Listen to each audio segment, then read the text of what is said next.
Hi, I'm Meta Spencer, and today I get a treat. I get to talk to an old friend. By an old friend, I mean a friend I've known for, my God, what is it, 25 years? Since 1983. You remember. It's when I took your introductory sociology course at U of T. Isn't that great? It should be remembered that way is already a treat for me. This is Marianne Larson, who was a student of mine, and she was in a course that I was giving, I don't know what, introduction to peace studies, I gather. And she certainly took it to heart because she's gone out and done peace studies and done all kinds of activism ever since. She worked for me for a year or so. Yeah. And then she went on and became a teacher, was teaching in sort of an alternative high school or something in Toronto. City School and Oasis. Those were both public alternative schools, high schools in Toronto. And then you went on and did a PhD or something, in a doctorate in education. Right. And have you taught at Trent first and then Brock? No, not Brock, then Western. So you became a professor of education at Western University in London, Ontario, where you're living now. That's right. And you've had many other adventures. I will only allude to one because I know you want to talk mostly about all your grassroots work and that of the people that you know in grassroots activism. But I have to mention the unusual situation that somebody died and left you a pot of money, a whole pile of money, and you have become a philanthropist, donating this money over the years. I noticed that back 10 years or more ago, you donated $1 million to HIV work in Africa. And I think you work with young women, young girls, supporting underprivileged or disadvantaged young women. Is that right? That's all right. Okay. Well done in summarizing my crazy life. Well, no, I haven't got to the big juicy part yet, which is that you're running for the Green Party. Hoping to, yes. Yeah, you've retired as a professor, so I gather you have enough time on your hands to do additional good work, which is amazing to me because I saw your CV and I tell you, it really knocked me over. It's really astounding how much work you have done in local organizations that activists and volunteers participate in. So you're really an expert on that. So I want to say, boy, you are really somebody I'm going to take credit for. You. You're my prize student. All right. You do that because you've been such a mentor for me, Meta. So thank you. And an inspiration. I mean, I could say just as many wonderful things back to you too, but I know the focus is on me and the work I'm doing today, but thank you. Well, we're going to talk about your work, and that's just glorious. How did you get inspired and engaged in all of this local community work? I actually have to say that it's nothing new. I think ever since I was a young girl, I grew up in Oakville. I was always organizing groups of kids and doing volunteer work. One of the things that I was very passionate about as an adolescent, and I've kind of circled back to it, is around animal rights and justice for animals and the humane treatment of animals. So, and that is something that I've now brought front and center into the work of my foundation, the Johansson Larson Foundation. So I don't know where that's come from. I think it was a deep-seated belief that I have always carried, that it's important to give back to your community. And you can do that in all kinds of ways.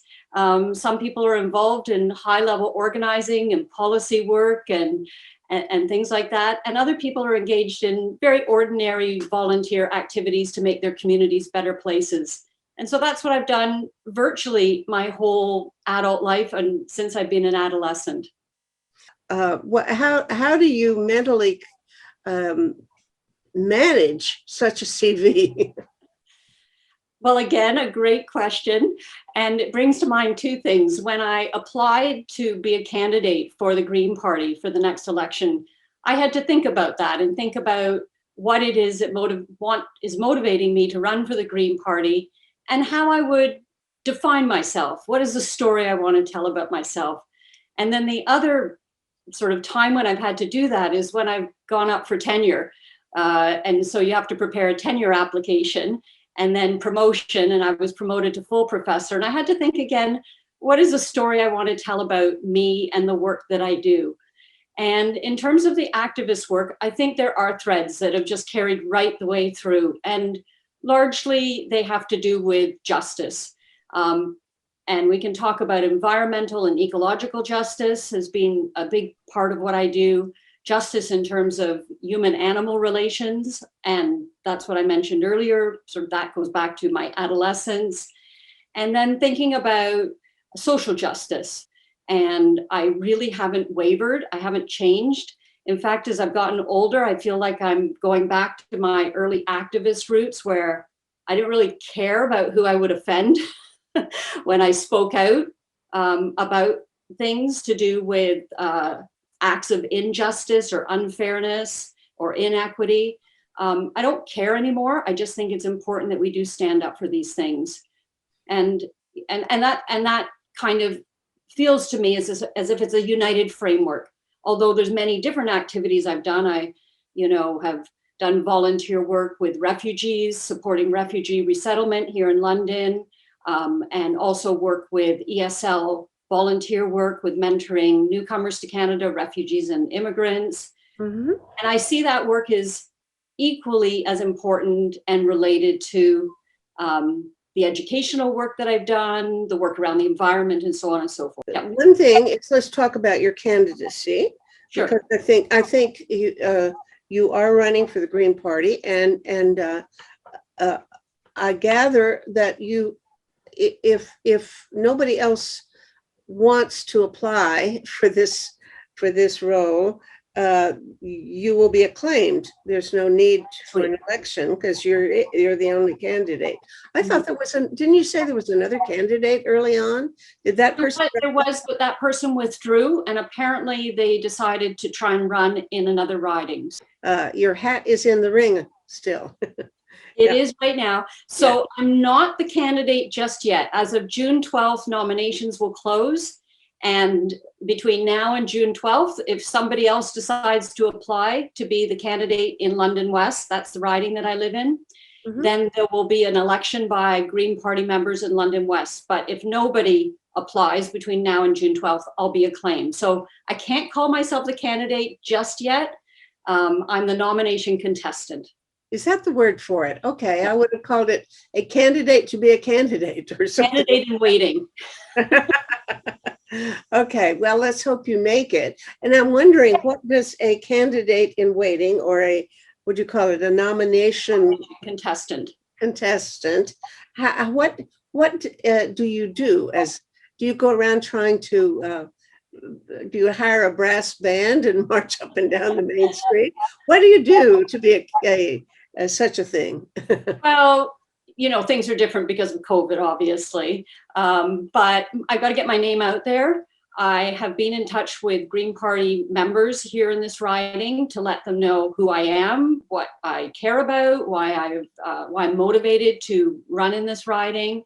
I've set up a Facebook page, as you know, and I post daily with various pieces of news that I share around the environment and Green Party policy, other things that are related to the Green Party. So it's getting my name out. It's name recognition right now. Okay. Do you mind sort of clarifying for me, what are the Green Party policy issues that one might dispute or that are most debated? I joined the Green Party a couple of years ago, and I do find that all of my own values, what I stand for, what I believe about what it means to create a good, decent, democratic society in Canada and abroad, the Green Party policies I stand behind. So I can't really say that there's policies that I find problematic. I mean, otherwise I wouldn't run for the party. There is one that I do find problematic, and it's ironic because it's their educational policy. Oh, really? What's that? Well, they are calling for free tuition for higher education students, to abolish tuition.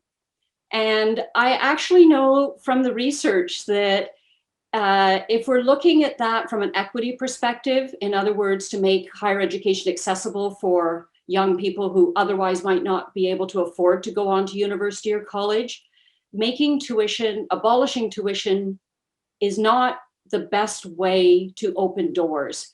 It's better to have targeted tuition programs, or offer free tuition or reduce tuition based on need.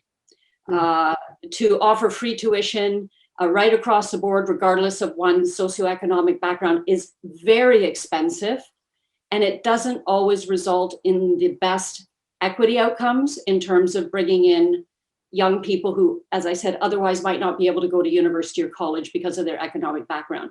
So that's one that I do have a little bit of a problem with. And, you know, thinking about running for a party and one has to support party policy, that one I would probably push back against. Now, the Green Party policies are developed by members, and they have a really good policy policy development process with the membership involved.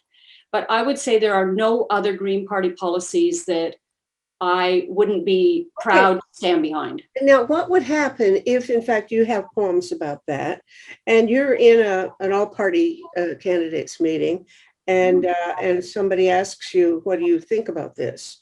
To what extent would you be free to say, "Well, I don't agree with the policy, but the Green Party policy, which I will try to promote, is this, and I don't believe in it."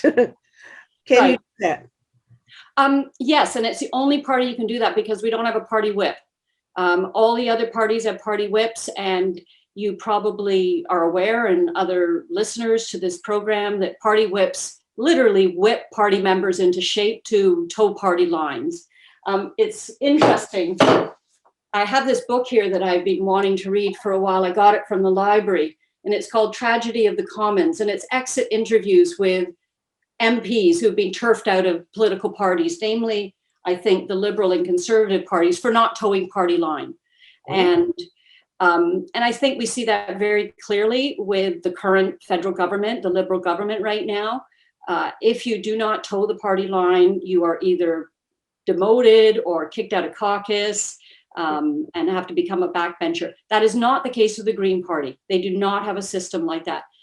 That being said, if one is running for a party and a member of a party, one would assume that you would support party policies. And as I said, I stand behind the Green Party policies, whether they're policies around the environment, guaranteed basic income, the whole range of things to do with the economy and otherwise. I have absolutely no problems with them, and I agree with them, except for that little one about tuition. But this week I have an interview. I'm going to have a talk show with Lois Wilson about universal basic income. Oh, great! Yeah, great topic.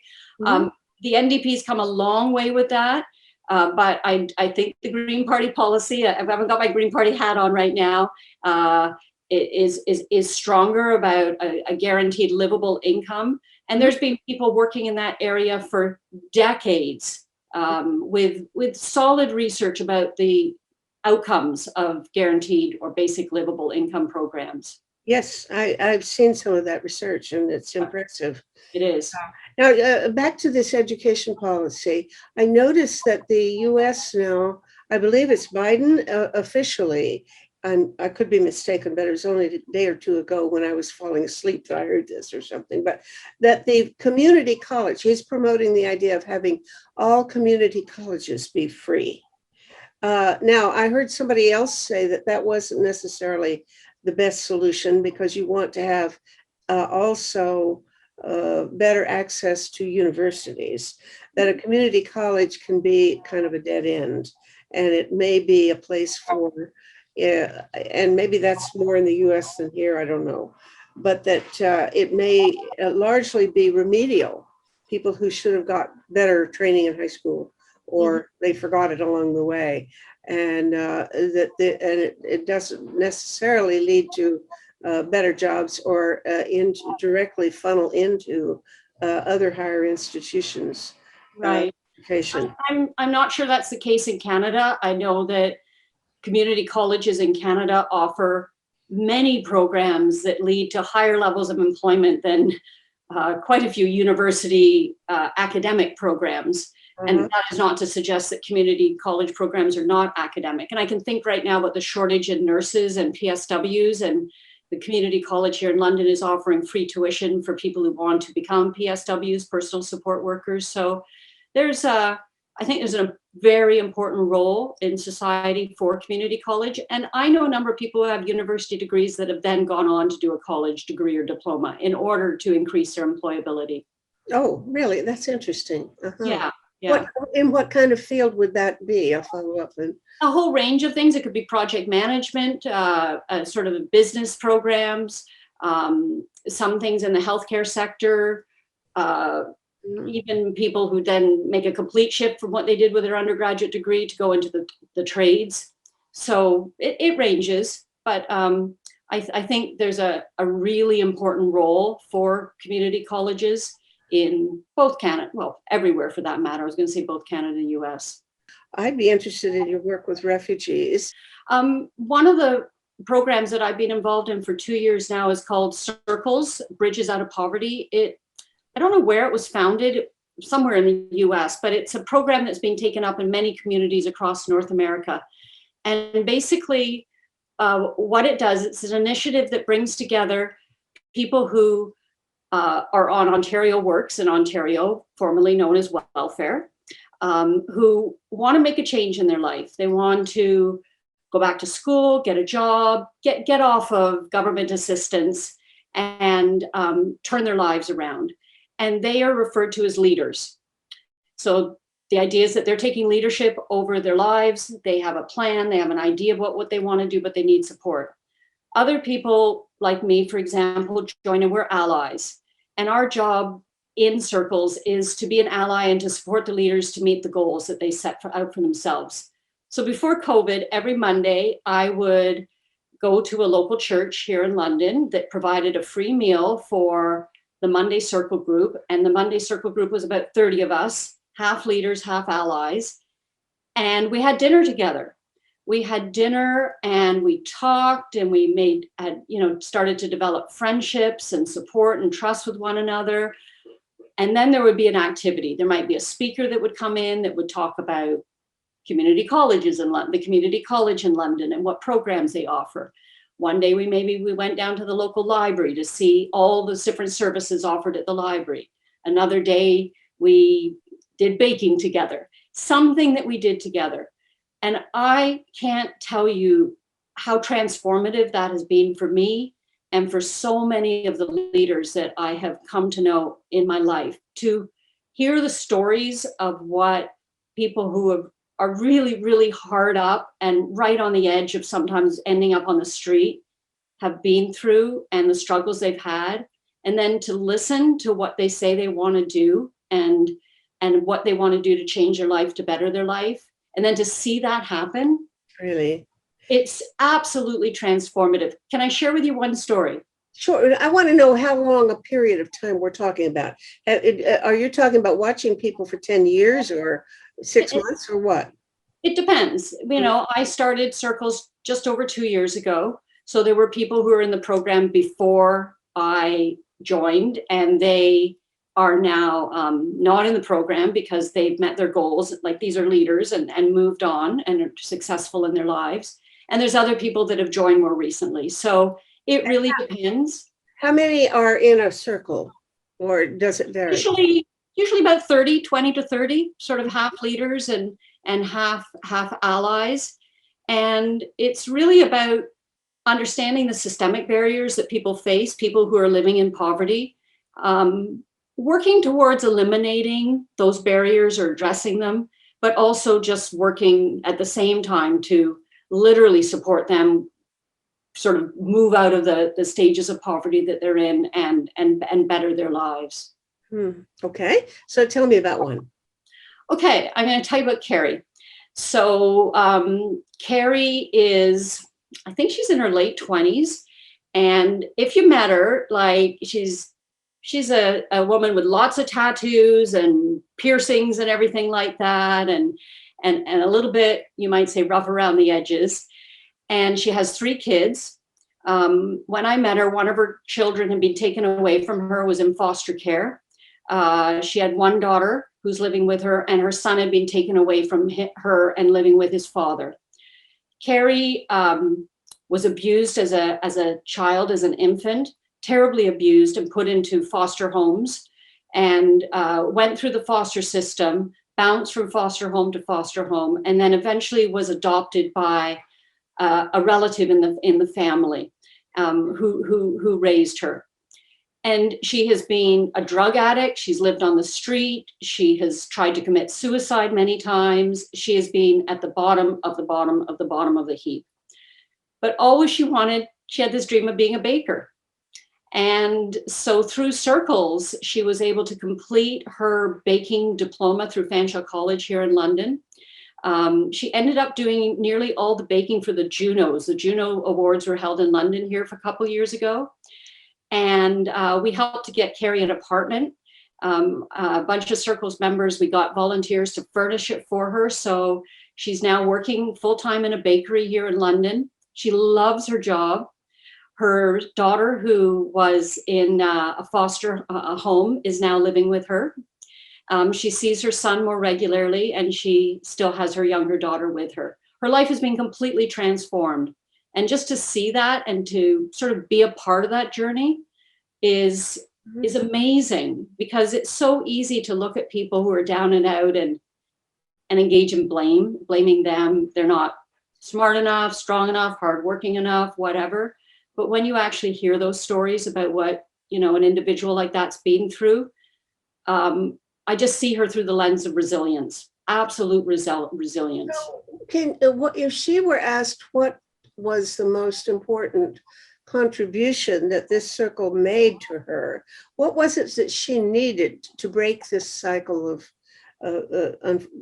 bad events? And how did you get her out of that, or how did she get out of it? I think one of the biggest things is just believing that you can make a change, believing that you're able, that you're capable of making a change in your life. If you grow up in a family, and I've seen this as a teacher, when I was a teacher in Toronto, I taught kids that were so smart, so bright, but they didn't see it. They've been told that they were stupid, that they were not going to amount to anything. They certainly weren't told that they were able to go to college or university. If you hear those messages your whole life, you believe them, just as with anything. So I think Circles provides a different narrative, a narrative for people who don't have any hope, that there are options out there, and also access to resources. Where do you, things that people who have been engaged in post-secondary education know easily, like how do you access tuition supplements or grants or bursaries? How do you apply for a program? All these kinds of things. I think Circles does a really good job of providing for the leaders in the circle. So I could give you many other examples. That's just one that stands out. But I think it's at the heart of it, it's about relationships and building a supportive. This doesn't involve therapy. No, it's not therapeutic at all. And none of us allies are trained to do this. We literally have dinner together. We sit down and have dinner, and we spend an evening together with people, and we listen to one another. Right. Who are the allies besides you? Oh gosh, a whole range of people. A lot of retired people. Obviously, they have more time to do volunteer work. There are some people who are newcomers to London, immigrants themselves, and just want to engage and get to know others in the city. People from the business world. There's a man who's doing a social justice degree at King's College here in London. So a whole range of people. Mm-hmm. I would say just people who really want to give back to their community in some way. Is there some sort of training program beforehand so that people know the drill? Yes, absolutely. And an education about poverty and the systemic nature of poverty and the systemic reasons that why people remain impoverished in our society. So we learn about that as well, and policies, different supports that are available in London through the Goodwill, other agencies, and so on and so forth. Are there plans, or is it already underway to expand this kind of project to other cities? It's all over the place. Oh. Yeah, circles exist in many communities. I'm sure there are loads of circles in Toronto. They're all in Canadian society. No, in the U.S. too. I think it started in the U.S. to be honest. Yeah. So when you have a chance, just Google and watch some videos of leaders who've been transformed through the Circles program. It's pretty remarkable to see. Okay, what did you do during COVID? How did you maintain any kind of contact with these people? We have our Monday meeting through Zoom, and it's not the same, obviously. There are things that I do on a regular basis for some of the Circles members. I go visit them, and outside of their homes, maybe bring them some food, or I'm a big gardener. So right now I've been delivering a lot of plants from my vegetable garden to different Circles members, leaving them outside their homes, having a little distant hello. So it's been very hard, very hard. Mm-hmm. Yeah. Okay. Wow. Okay. So you've already briefed me on something I have no familiarity with at all.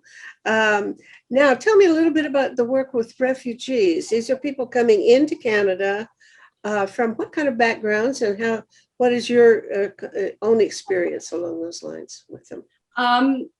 So my most recent experience has been with something called the Ecumenical Refugee Support Committee here in London. So it's a group of people from different churches who come together to sponsor refugee families. You might know that Canada has a private refugee sponsorship system where groups of people or organizations, churches, for example, if they raise enough money, they agree to sponsor a family and support that family for the first couple of years as they resettle or settle into their lives in Canada. So what that means is we have sponsored a number of different refugee families, some from Burma or Myanmar. They're called Karen. They're Karen, for the Karen refugee. Yes, I used to work with a lot of Karens. Yeah. So we've resettled a number of Karen families here in London. There was another family from Ethiopia as well that we helped to resettle. So what does that mean? It means that we apply to, oh my gosh, I can't remember who we apply to, but I guess it's the federal government agency that oversees refugee sponsorships. And then we wait. And once we get the okay that a family is coming, we do fundraising all the time, basically, to raise money for this family. And we have a bank account. Then we find an apartment. And then we scramble around and we get lots of donations of furniture, and we furnish the apartment. And then we basically work with the local community of the background of the refugee family that's coming to make sure that everything that we do would be the most suitable for that family in terms of what they would expect and what they would need based on their culture, their religious background, and so on and so forth. And then we work with them. You know, I have worked with families to help their kids get registered in school, help them learn English, show them where English ESL programs are in London, help them buy groceries, get a bus pass, open a bank account, all those kinds of things. So that's another sort of piece of what I do. And I think it's great that Canada has private sponsorships. I think most refugees that come to Canada are privately sponsored as opposed to sponsored by the government. It's a big financial commitment. But then once they're settled and employed, then the my group, for example, the sponsorship group is released of their sponsorship responsibilities, and the family is integrated into Canadian society. Mm-hmm. So you have worked so far with one Karen family, or what's your own history of working with these people? Yeah, there was one Karen family that I was involved in, and then, as I said, this other Ethiopian family that had spent time in a refugee camp outside of Ethiopia, actually, but I can't remember all the details. They ended up moving to Calgary in the end. They had they had relatives out there, Mhm. and they felt that they would be better able to integrate and have the supports they need in Calgary than in London. Mhm. Okay, I've had a lot of contact with Karens, but back 15 years or so ago. Um, and I wonder if they're still coming as refugees, because No.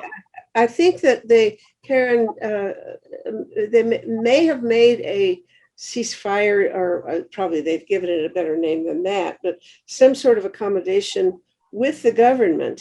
And then, of course, the real problem has been that the government has itself gone through hell and is now in the hands of really a bunch of thugs. So I just wonder what's happened to uh, all these tribal groups other than the Burmans. Yeah, well, one, sorry to interrupt you. I was just going to say, my understanding is that many Karen refugees went to Thailand and they're living in refugee camps there. And the Thai government is very reluctant to allow them to be designated, to have the official refugee designation that the UN, when the UN designates somebody as a refugee. And the reason is that they want them to go back to Burma. They don't want them to stay in Thailand. And so these people in these camps, many have been living there 20, 30 years. I mean, it's crazy. They're stuck. They're stuck because they can't get this designation that would enable them to be able to come to countries like Canada, claiming refugee status. And neither can they go back to their homes, and they're not able to integrate into Thai society. So it's a complex situation, and I'm not doing justice to it at all. Forgive me, but it's not something that I've been thinking about for a while. I remember a lot about those early period. I hope that they're not as bad now. I think the Thai government was trying to, do something to move them into a different situation. But I was working with a man who was a refugee in Canada. He wasn't a refugee. He was not able to get papers because he had been what I want to call him. He was working with the Karen resistance movement in the jungle. He was a soldier. Frankly, he was a sniper, and he was a real soldier until he defected and came to Canada after something like 20 years. But his family, I saw the photo of it. They were in Thailand, and there was a big blue tarp. It was like something that you would put on your floor if you were painting to keep, that kind of plastic. And it was over a clothesline. So they'd made a tent out of this piece of blue plastic. And they were living under this, this little thing. And they were there for, I think, 10, 12 years. Before they were able to get out. Then they came to the US and they couldn't come to Canada, and he couldn't go to the US for a while because he would be losing his ability to come back to Canada and so on. It was just awful. Then, of course, Aung San Suu Kyi becomes victorious and looks like she's a heroine for a few years, and everybody's celebrating, and Canada is just whooping it up because of this wonderful change of government. Mm-hmm. And he gets established here as I think he's a citizen now, and he's in travel and all this stuff. But then the whole thing goes down the drain in a sense because Aung San Suu Kyi supports the army. Mm-hmm. So it's a real roller coaster in that country. And I am not at all sure what has happened to all these Karen people that I used to know. It's they get lost in the shuffle because we had to start paying much more attention to the Rohingya. Mm-hmm. And the Karens and all the other people were lining up with the government and with Aung San Suu Kyi saying that the Rohingyas are the bad guys. It's there are no angels and saints. They're just a bunch of human beings who make sometimes very difficult and stupid decisions. So yeah. Very, very true. And I think for the Karen people that they really have been left behind. And in terms of government policy, I mean, there was just so much focus over the last few years, both on Rohingya and Syrian refugees, that You know, there was a hierarchy that developed who was in more dire straits than others, and we forgot about the Karen people and many who still live in refugee camps. Mm-hmm. Wow. Okay. So we, if we had all our act together, we'd be paying attention to a lot more people than we do. Let's move on and talk about some of your other projects. What's highest on your list? You're interested in animals. I am interested in animals, but I want to talk about trees for a minute. Can I talk about trees? Boy, trees and I are real friends. I love trees. So I don't have a lot to say about this, but I've kind of embarked in a bit of a crazy way in this idea of planting native trees and native plants and native flowers in my garden. I have about a half an acre here in London, and mainly because of primarily because of the environment and issues to do with the climate crisis, and thinking I have to do something in my little piece of land here. So I'm pretty keen about that. And we have a great organization here in London called Reforest London, and they frequently offer free trees. I think I planted 20 trees in my property last year, and I've planted about 6 so far this year. It's a bit of a juggle. Oh, yeah. Good. Well, if there are any more gold stars in my teaching kit, I would give you 2 or 3 for that one.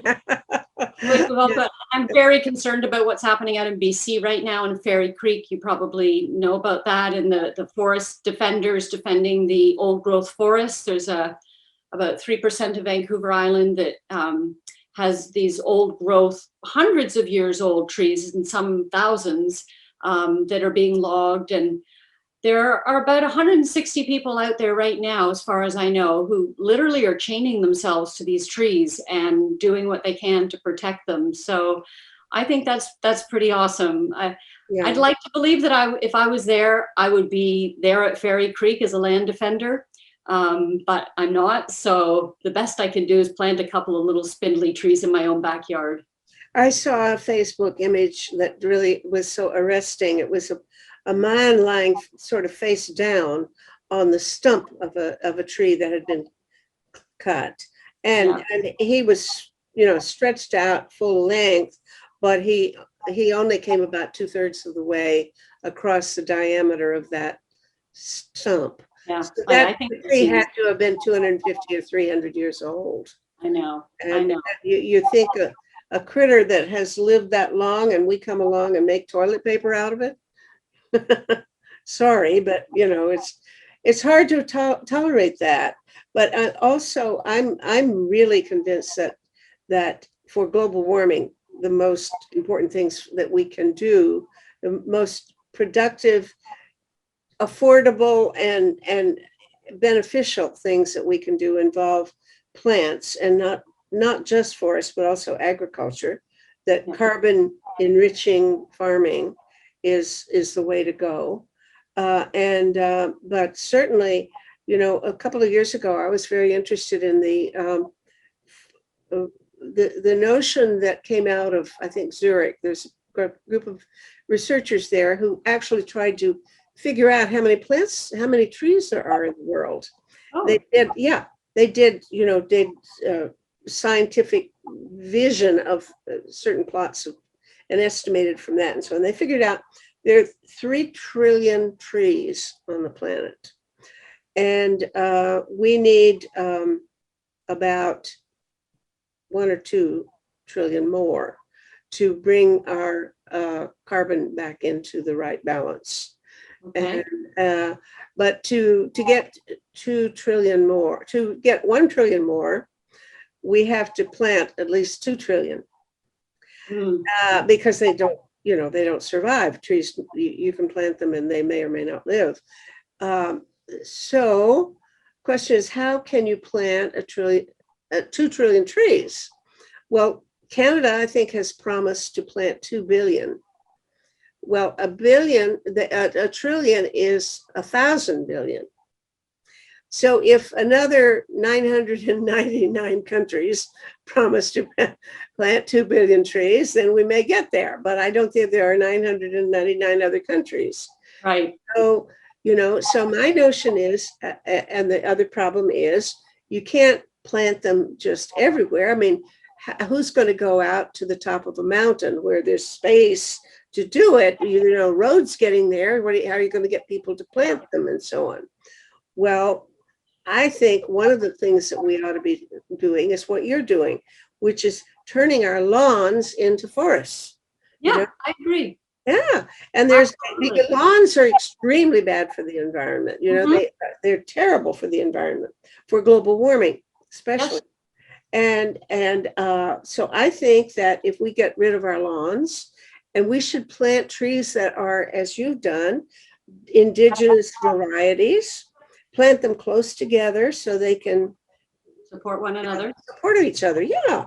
Have you read that wonderful book about, I don't know, is it called The Secret Life of Trees? I have. Yes, it's beautiful. Isn't it? They communicate with one another, and yeah, that's a beautiful, beautiful book. So it changes how you think about trees. So where are you planting your trees? Mostly in my backyard, but some in the front yard too. So as I said, I've got about half an acre here. So it's a bit of a jungle in the back. I've got a good sized vegetable garden. We do have some grass, I have to admit, because we like to play croquet in the evenings. But yes, that is something that's near and dear to my heart. And Reforest London has a commitment to plant 1 million trees in London, I think by the next year. And they've been doing that for about 10 years now. So they count all the trees. And yes, you're right, that we need to have many more countries making those commitments. Now, correct me if I'm wrong, haven't India and China really taken the lead with tree planting as well? Yeah, China, I know in particular. India, I don't know how they're doing it in terms of the government organizing it, but I know that there's some guru, some religious figure who has a movement to plant trees. And he gets, they provide these little pots of trees and so on, and the children go out and plant them. I wonder how well they're being looked after, because, for the first year or two, you got to water them. And are you watering your trees? How are you taking care of your trees? I'm watering my trees, and thankfully it rained yesterday, so that took a little bit of a load off me. I was down at the vigil in London yesterday. You probably have heard about what happened here, the Muslim family that was murdered. So absolutely awful. I was just reading the Globe and Mail, and it's full of the story of this Muslim family. This was a hate crime, right? This was somebody who got it in from Muslims, right? Well, we don't know a lot about him. But I know that one of the witnesses saw him sped up and to hit this family. They were walking on the sidewalk. I know exactly the area that they were in. So they were just out for an evening stroll on Sunday night. Absolutely horrific. And they had a vigil, and thousands of people were here in London yesterday at one of the mosques. The vigil was held outside, but the whole main street that the mosque is on was completely blocked off from traffic for many blocks. And all the politicians from all the levels of government and every political party, they were all here making their speeches. So that was my evening yesterday. Very, very tragic. It is. And I wonder, I've been hearing more about anti-Asian feeling of discrimination during the COVID thing, and I don't know why, unless it's because of the notion that somehow China was responsible for COVID or something. But I don't. I really don't understand why there are waves of misogyny and of xenophobia and all of these prejudices. Mm-hmm. We're, I think, in a very bad wave, and I don't know whether Canada's experiencing it the same as other places, but looks to me like it's kind of global in scope. I'm not sure it's a wave, Meta. I think it's always been there. I think incidents like these, which as I said, are absolutely horrific. They shake us up, as they should. and seem like these one-off things. And it happened in Montreal not too long ago, the details of which I can't remember right now. But I think that people of color, racialized backgrounds, they live their daily lives being victims or experiencing forms of abuse, discrimination, prejudice. I think that just goes on all the time. And so it's, in some ways, I mean, it's horrible what happened, but it's not entirely surprising, I would say. The fact that what I do find surprising. I mean, I'm surprised because I mean, if you think back to the Obama period, I was celebrating, thinking, well, we're over the hump. We've got past the worst of racism, and now society's integrating. I didn't see that much of it then. Of course, that's when the Tea Party began. But how much of that was in Canada at the time? There was this massacre of young women, but that was an anti-women, anti-female hostility. I don't know whether racism is. We ought to measure it. I've heard that anti-Semitism is on the upsurge too. I don't know. Yes. Yeah. And they're all forms of hate. I was talking to my son yesterday, who will be 14 next month. And, he was saying, we were talking about what happened in London to this Muslim family. And then the conversation turned to George Floyd and what happened in the US to Floyd. And I said, it's the same thing. Somebody that puts his knee on George Floyd's neck, a police officer, and kills him, doesn't think his life is of value, thinks that he's lesser than other people because of the color of their skin. And the guy that mows down a family of Muslims on the sidewalk thinks the same thing. It's the same hatred of another group of people because of the color of their skin, what they wear, their religion, or what have you, that makes these things the same. I mean, there's different reasons for those underlying forms of prejudice and hate, but they are similar in a way. But I doubt that because I certainly don't meet anybody of that persuasion. I never encounter any racism. I never, if you ask me, is there such a thing? I wouldn't know from first experience that it even existed anymore. I don't meet anybody like that. But clearly it's there. So it has something to do with the circles that we travel in, I suppose. Absolutely. And I hear from my students, who are racialized, they tell me all the time about, they're walking around on the Western campus. One of my students, Rashid, and he's South Asian background. I mean, he grew up in Canada, but he's brown skinned. And he's pulled over by a security police on the campus because they think that he's stolen a bike, and he's just walking down the road. Like, these things happen all the time to people of color, and they live in fear. Some more than others, obviously, and some places more than others. But I think that's a reality. Sadly, we've still got a lot of work to do, and I think schools are going to be the center of the solution. Well, does your son say that he knows kids who have that kind of attitude, or would he even be in a position to know? I mean, I wonder if it is, are there certain places, certain communities where it's more widespread? I just don't know how to even, if I were going out to look for a racist, I wouldn't know where to go to look, That's a good thing. Then you've got a good circle of people around you, and it isn't, because I like to think that I can listen to people who've got different points of view, but it's the same when it comes to right-wing politics. I met in Canada, I have only met two people who favored Trump. I don't talk much about Canadian politics, but everybody talks about Trump, and I never meet anybody who's in favor of Trump. Well, that can't be that. It must be that I just don't have a very good sample of Canadians, because clearly there are a lot of people who would like Trump and who would vote for him if they had a chance. Yeah. But I like to think that I can try to listen to people who have different perspectives. It's just that I don't know any to listen to.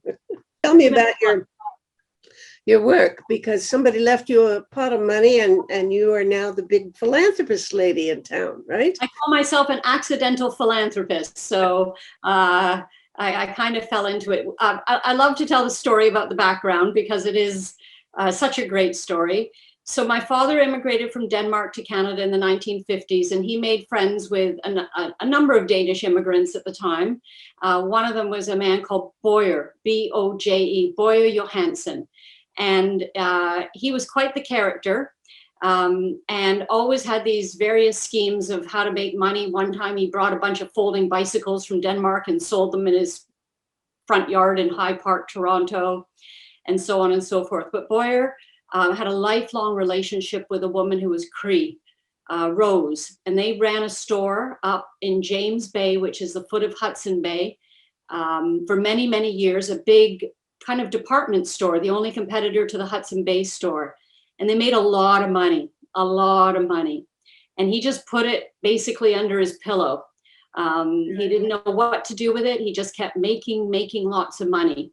Rose died a few years before Bojer. And then in 2007, when I was pregnant with my son, my father told him that I was going to have a baby, and he was so happy for me. I hadn't seen him since I was a little girl, actually. And we talked on the phone and we had a nice conversation. And he said to me, I can't sleep at night. I've got all this money and I don't know what to do with it.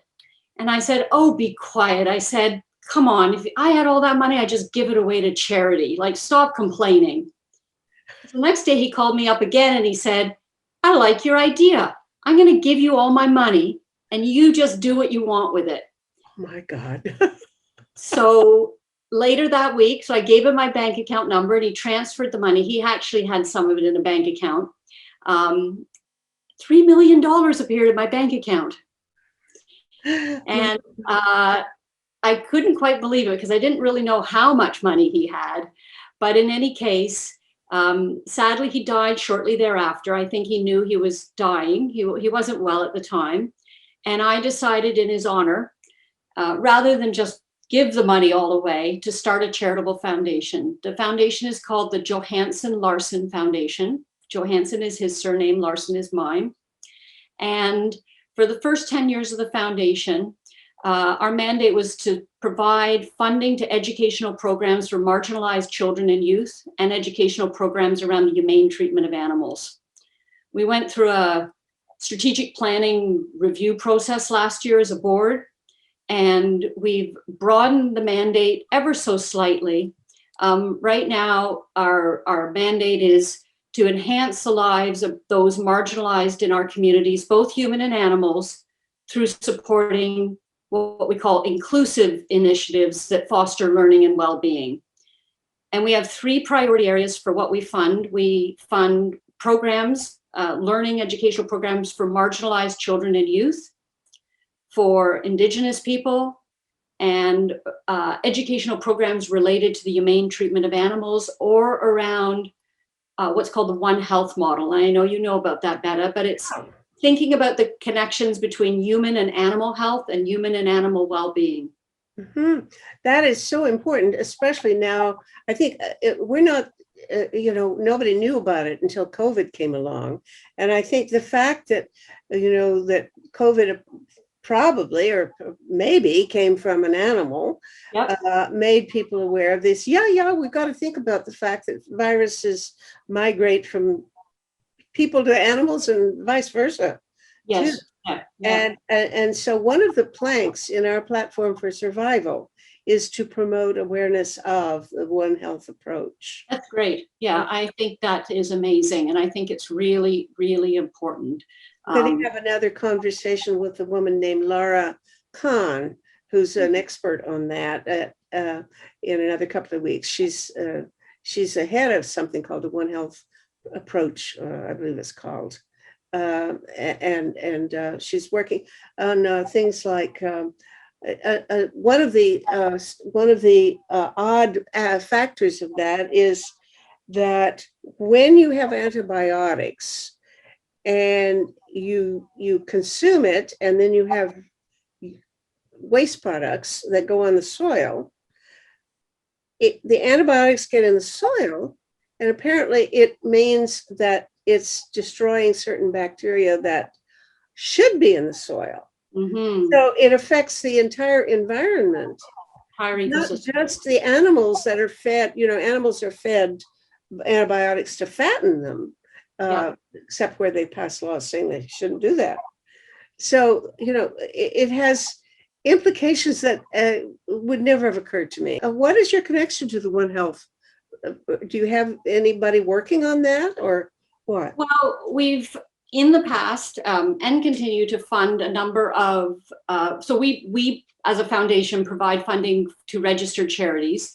They apply. We have actually applications are due next week, and then we decide which ones that we fund. So some of the organizations that do work around the One Health model are mostly around programs that support well-being for humans and animals together. So I'll give you two examples. One's called Community Veterinary Outreach, CVO, and basically it's run by a woman, a vet, Michelle Lem, who did her research on pet ownership among homeless people. And her research showed that people who are homeless, who have pets, are more likely to get into stable housing and get work and have stability in their lives than homeless people without pets. And the reason is they do it for their pets. Many people who are on the street have never had or have had very few relationships that they can depend on, and except their pets. And so whenever you see a person on the street who's homeless and they have a pet, I urge you and all the listeners not to be critical, because for that person, that might be the only living being that they can rely on that gives them unconditional love. So CVO, Community Veterinary Outreach, provides pro bono vet services for homeless people and their pets. Mm-hmm. And they have pop-up clinics. They run in Toronto, in homeless shelters, Halifax, all cities in Canada. And so you'll see these vets, they'll come in a day, and people who are homeless or at risk of being homeless, living on the edge of poverty, can bring their pets. And while they're having their pets treated, rabies shots, getting their teeth cleaned, the vet will say, how are you doing? What's your health like? And the person might say, you know what, I need to see a dentist. And there'll be a dentist over there who will say, look, we'll offer our free services for dental work for you. Or somebody involved in public housing. How can we get this person housed? Or somebody involved in healthcare and other aspects of well-being. In other words, it's a wraparound service that supports well-being of the animal, the pet, the dog, the cat, and the person. And I think it's a wonderful model. It's had so much success, and it really shows that we need to attend to those connections between relationships between humans and animals. I know we're running out of time, but if anybody's interested, check out my website, Johansson Larson Foundation, jlfoundation.ca, and you can read about all kinds of programs like that are going on. I'll put this at the end of the video with a little title page so we can direct people to you. This has been such fun, and it's so enriching to me to know that you've done such wonderful things with your life since I was close to you. We don't see each other that often, but it's just a real delight. And well, thank you. It's been a delight to see you. Okay. Okay, thank you. Nice to see you. Bye now. Bye.